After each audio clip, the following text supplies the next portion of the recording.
So, hello there everyone and welcome, it is Niren here, and today it is time for an actual video on the FNG Racing channel. I know, I'm already looking forward to the comments that suggest this is one of two videos before I go on another 8-month sabbatical. But we're back, and actually back for good this time, and what better way to start proceedings on this channel with a bit of social media shithousery. Because today I'm going to be guiding you through the stupidest tweets from the Canadian Grand Prix. I'm going to be making this into a bit of a series where we scour through the strangest and worst parts of Formula 1 Twitter and expose some very quite questionable individuals, quite frankly. That's probably the only way I can describe them. There's going to be a selection of tweets in this one. They're all interesting specimens, and well, I hope you go on to enjoy it. If you do, slap a like on the video, and of course subscribe if you're new around here, because this channel is back and back in full force. There'll be plenty of gaming content coming soon as well. Anyway, without further ado, let's just flipping get into this. Charles Leclerc has more points than Romain Grosjean. Cheers, Jeff. Thank you very much to this individual for, in fact, confirming that 10 is a bigger number than 0. Now, this Canadian Grand Prix, for those that missed it, I mean, you didn't miss anything for a start, but for those that missed it, it wasn't great. And one of the only big talking points of the entire thing was the fact that the person who was waving the checkered flag decided to wave it a lap early. And this doesn't happen very often. The last time it happened was in China recently, apparently, but before that, Pele did it in Brazil. And it caused an interesting stir on social media. Whatever next? Footballers' wives refereeing the last 5 minutes of the cup final? Dearie me, leave these things to the officials to save any more embarrassment for Formula 1. I mean, my guy Dave, I hear that, but I feel like that's not exactly a fair comparison. Fucking amateur. Let the paid professionals do this and keep the famous twits, all of them in brackets, in their overpriced, privileged paddock suites. This sport is slowly becoming a joke. Okay, so if you just let me, finish my point here. What is this rubbish? Since when did we have models, socialites, etc. wave the checkered flag? No more of such nonsense, please. I'm not sure I even know what a socialite actually is. Stop getting celebrities involved. It should be FIA officials only doing the start and finish. Next, they'll be checking the cars afterwards.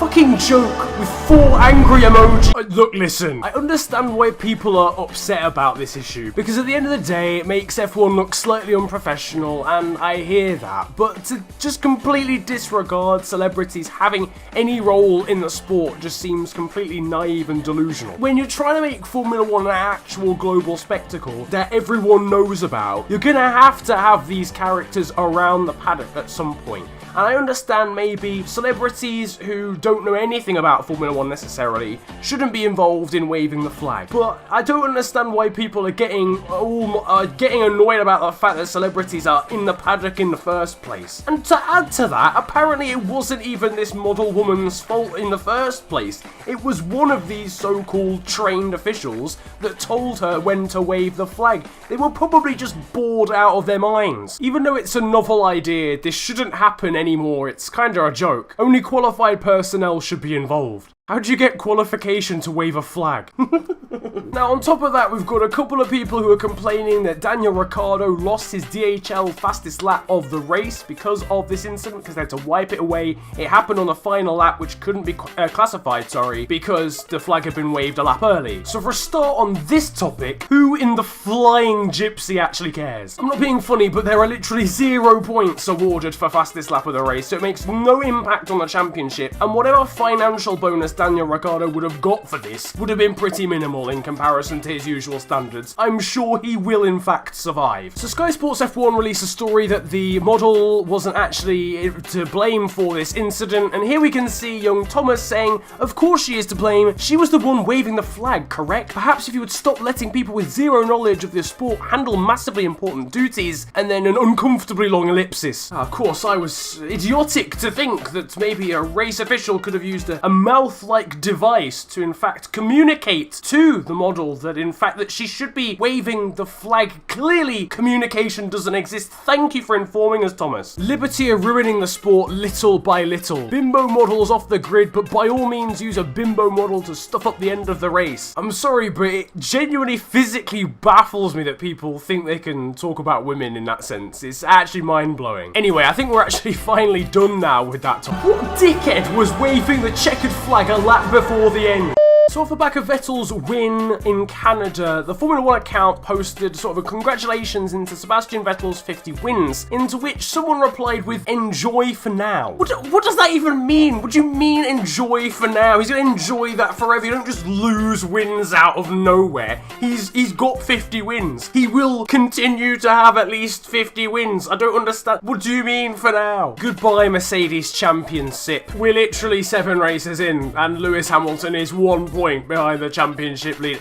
I physically cannot. Although I'd rather thrust my crotch into an actual blender, we're gonna have to talk about the fact this race was boring, unfortunately. However, the people of Twitter were certainly taking it too far. So F1 tweeted out a video of the Canadian GP in the space of 60 seconds, to which our friend Steve here replied with, surprised it's not 58 seconds as, you know, these things can end early with the wave of a flag. Good job the championship wasn't at stake. My ribcage is literally about to dislocate itself through laughter. Formula 1 is killing me. Monaco and Canada, 2 completely different tracks, same outcome, very dull races. F1 ain't fun to watch anymore. What a boring race. Thanks for killing off F1. Boring as ever. I'm glad I don't pay to watch this sport anymore. Right, just to clarify, that we're completely ignoring the fact that the Bahrain Grand Prix, Chinese Grand Prix, and Azerbaijani Grand Prix happened at all. Are we just gonna completely disregard those incredibly good races